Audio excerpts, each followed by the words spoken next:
moisture is the enemy of owning real estate. So if you can put a fan in there, it's just going to help the longevity of the building. So we talked about other phases of the rehab, and now I want to take you through what I think is probably the most important phase. This is the phase right before we go to close up the walls. We go to drywall and really get the house start looking like a house. So follow me. I'm going to take you inside so you can check this out. So at this point, we've already completed the rough-in phase. What's the rough-in phase? Quick recap. Anything behind the walls. Plumbing, electric, HVAC. All that is done. After that, the next phase is going to be our insulation and our fire blocking and our mineral phase. So let's take a look around and I'll show you some of the stuff I look for whenever we're doing this. So over here, obviously this is R13 insulation. Check your local building code, see what they require, but R13 is super common for exterior walls. All this is buttoned up, stapled, nice and neat. Above there we got our mineral wool. Now the mineral wool goes in between anytime there's a floor separation between first floor, second floor, third floor, covers all the outside joists right there. So you can see how it's tucked in right here.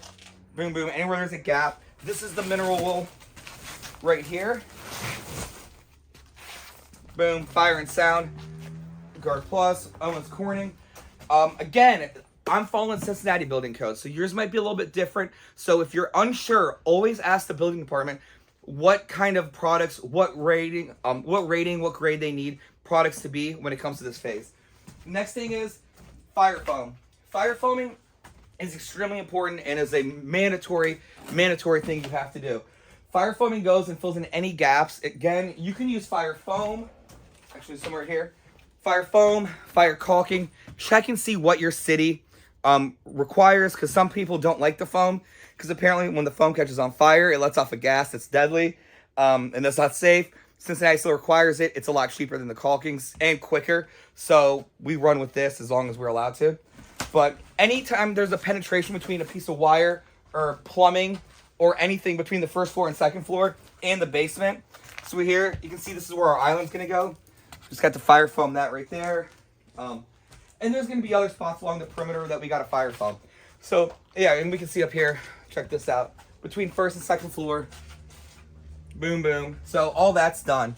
So this phase, again, is going to be the phase right before we close it up with drywall. It's really important to make sure everything behind the walls is super tight. I mean, the electric is beautiful, is perfect. All of our can lights are where they need to be. Everything is where they need to be. This is the phase right now where something's not right. You need to make sure it's right, because it's going to be a lot easier to move this stuff now than whenever drywall's up, because then you're going to be poking holes, delaying your timeline, all kinds of stuff you don't want to be dealing with.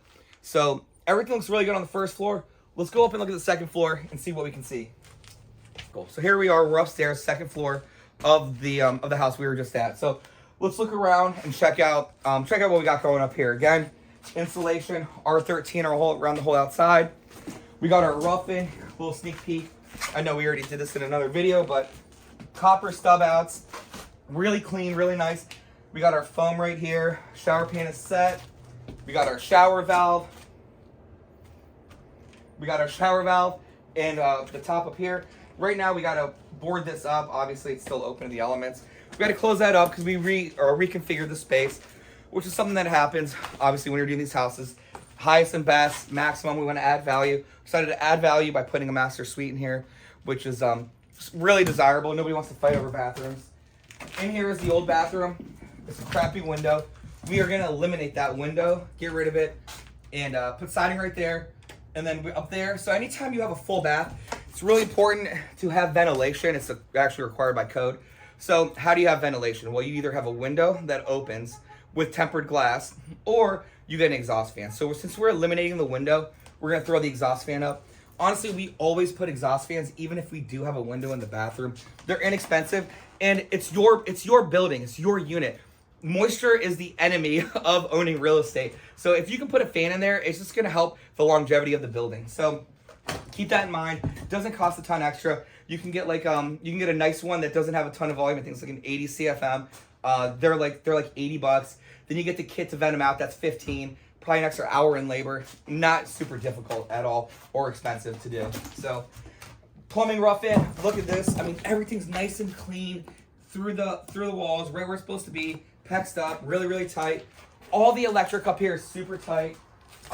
Wall, I mean, what we got in here? Again, R13 around the whole perimeter. Boom, boom. Anywhere we couldn't fit the R13, they wanted us to fire block.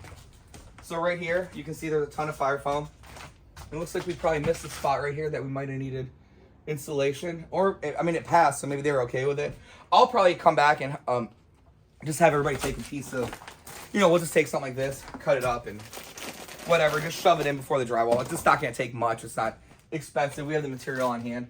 So we'll tighten that up. But, you know, other than that, this is a really important phase. So once this is done, passed, cleared, you're going to have a nice home that's going to be well cooled, well heated, temperature controlled. The tenants are going to love it. They're going to really appreciate the quality that you're putting out there for your house. Make sure all your electric's where it needs to be. Make sure all your plumbing's where it needs to be. Because the next thing we're going to do is drywall. And you do not want to be redoing drywall. I promise you it's not fun. It's a waste of money. You don't want to do things over and over again. So stay tuned. Next video, we're going to talk about drywall and the next steps.